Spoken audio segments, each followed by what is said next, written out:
Assalamualaikum warahmatullahi wabarakatuh. Perkenalkan, nama saya Dina Fadilah dari kelas MJ103. Di sini saya akan mempresentasikan hasil tugas UAS saya, mata kuliah pengantar akuntansi 1. Baik, di sini saya akan menjelaskan transaksi-transaksi ke dalam persamaan akuntansi yang terjadi di bengkel Tuan Abdullah yang bernama Big Boss pada bulan Januari 2023. Pada tanggal 2 Januari, Tuan Abdullah menginvestasikan uang pribadinya sebesar 2.500.000 dan peralatan senilai 500.000 untuk perusahaan.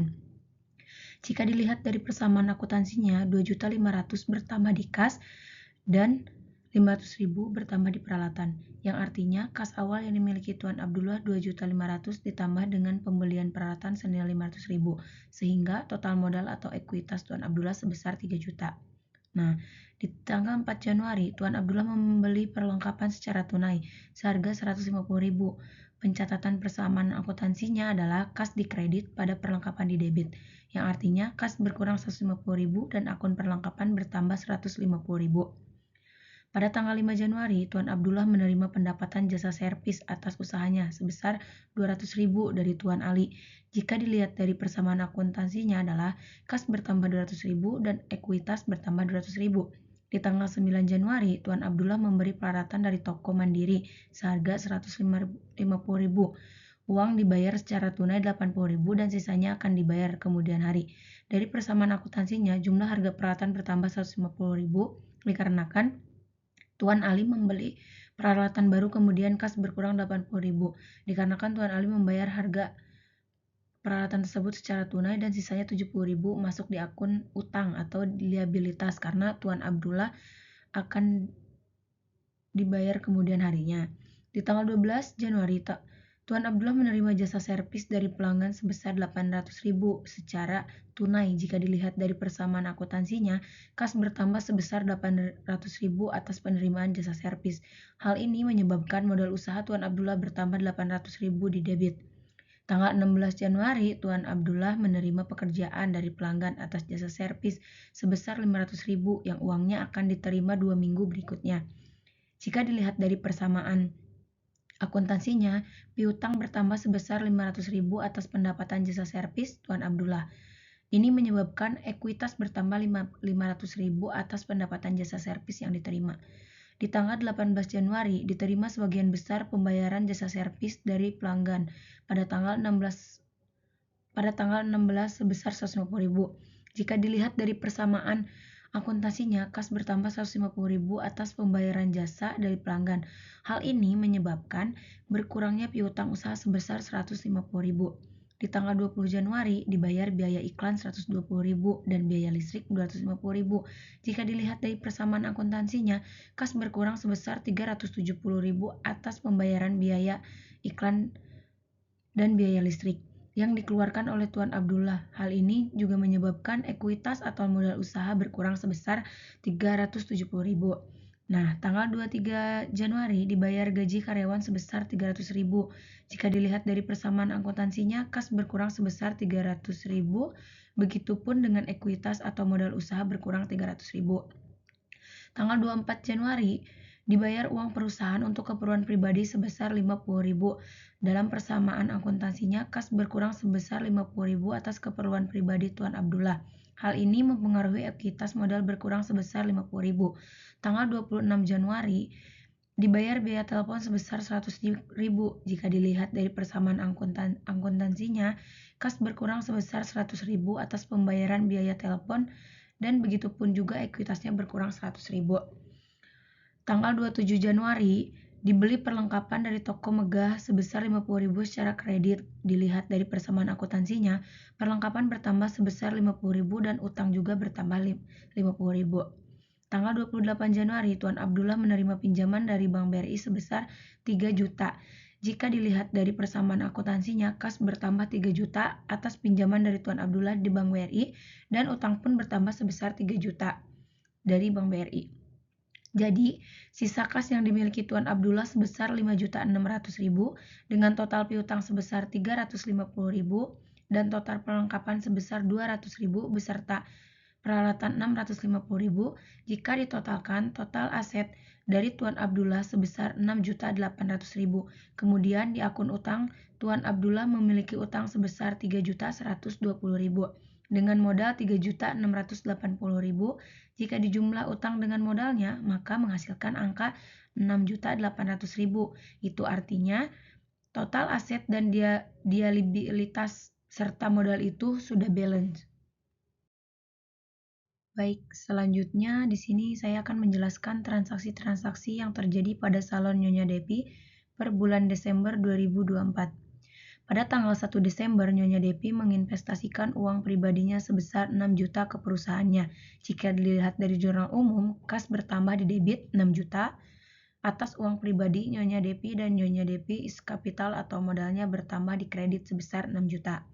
Tanggal 4 Desember menerima uang dari pelanggan selama seminggu sebesar 750.000.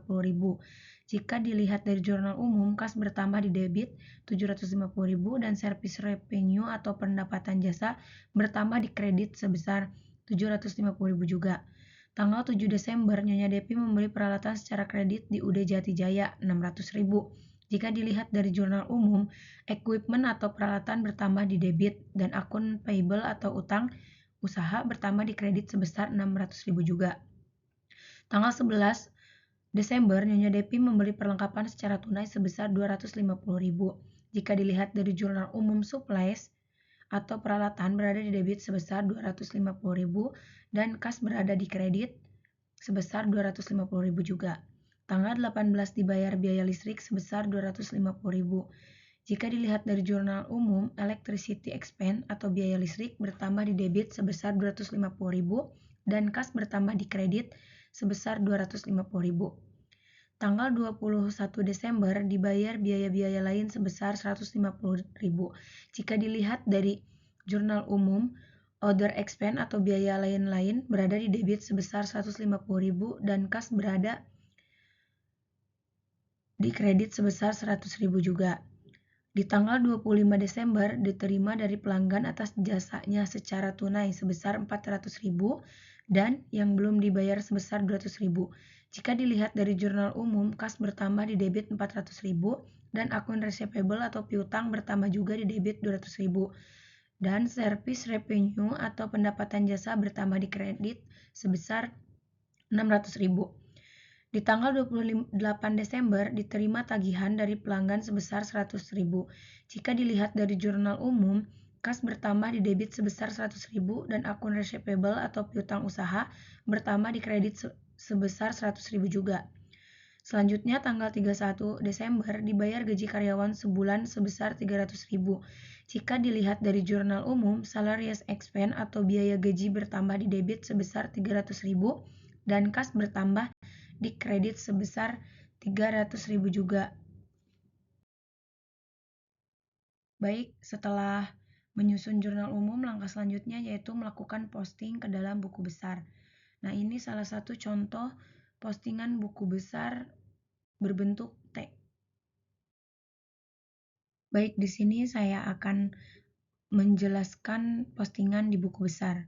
Di sini ada akun 101 yaitu cash. Nah, pada tanggal 1 Desember terdapat pemasukan kas sebesar 6 juta, sehingga saldo awal menjadi 6 juta di debit. Pada tanggal 4 Desember bertambah 750.000 di debit, sehingga saldo bertambah di debit sebesar 6.750.000. Di tanggal 11 Desember berkurang 250.000 di kredit, sehingga saldo berkurang di kredit menjadi 6.500.000. Pada tanggal 18 Desember berkurang 250.000 di kredit, sehingga saldo berkurang di kredit menjadi 6.250.000. Pada tanggal 21 Desember berkurang 150.000 di kredit, sehingga saldo berkurang di kredit menjadi 6.100.000. Pada tanggal 24 Desember berkurang 100.000 di kredit, sehingga saldo berkurang di kredit menjadi 6 juta. Pada tanggal 25 Desember bertambah 400.000 di debit, sehingga saldo bertambah di debit sebesar 6.400.000. Pada tanggal 28 Desember bertambah 100.000 di debit, sehingga saldo bertambah di debit sebesar 6.500.000. Pada tanggal 31 Desember berkurang 300.000 di kredit, sehingga saldo berkurang di kredit menjadi 6.200.000. Sehingga total akhir saldo cash Nyonya Depi menjadi 6.200.000. Selanjutnya akun 102 yaitu akun receivable.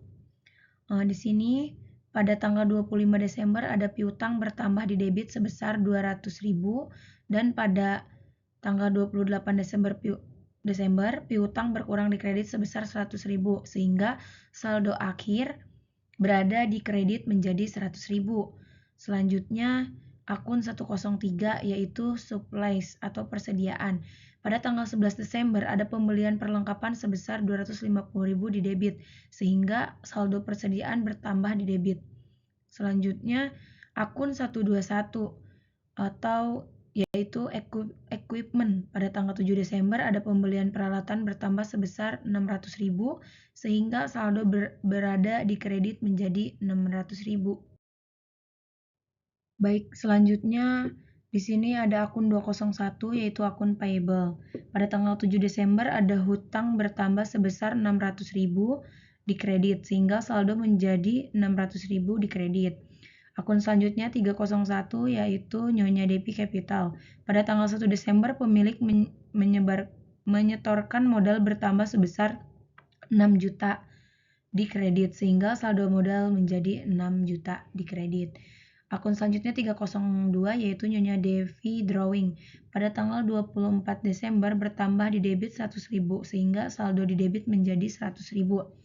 Akun selanjutnya 401 yaitu Service Revenue. Pada tanggal 4 Desember bertambah pendapatan di kredit sebesar 750.000. Selanjutnya pada tanggal 25 Desember pendapatan di kredit bertambah 600.000. Jadi total saldo pendapatan jasa di kredit menjadi 1.350.000. Oke, selanjutnya di sini ada akun 501 yaitu Salaries Expense. Pada tanggal 31 Desember terdapat beban gaji bertambah di debit sebesar 300.000. Akun selanjutnya 502 yaitu Electricity Expense. Pada tanggal 18 Desember bertambah di debit 250.000 dan saldo akhirnya di debit pun 250.000. Selanjutnya akun 503 atau Order Expense. Pada tanggal 21 Desember bertambah di debit 150.000 dan saldo akhirnya pun 150.000. Baik, di sini selanjutnya saya akan menjelaskan trial balance atau neraca saldo per tanggal 31 Desember 2024. Di sini ada akun cash sebesar 6.200.000 di debit. Itu adalah uang tunai yang dimiliki perusahaannya. Terus ada akun receivable atau piutang sebesar 100.000 di debit. Ini adalah piutang usaha dari pelanggan. Selanjutnya supplies atau perlengkapan sebesar 250.000 di debit. Ini adalah perlengkapan yang masih tersedia. Selanjutnya ada equipment atau peralatan sebesar 600.000 di debit. Dan ini adalah pembelian peralatan yang digunakan. Selanjutnya ada akun payable atau uang utang usaha sebesar 600.000 di kredit. Ini adalah hutang usaha yang harus dibayar. Selanjutnya ada ekuitas.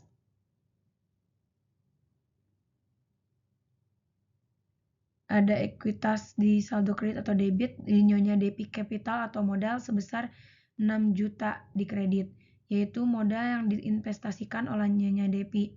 Selanjutnya ada Nyonya Depi Private atau pengambilan pribadi sebesar 100.000 di debit. Ini adalah penarikan dana pribadi oleh Nyonya Depi. Selanjutnya ada service revenue. Nah, di sini service revenue atau pendapatan jasa ada sebesar 1.350.000 di kredit. Ini adalah pendapatan dari layanan yang diberikan.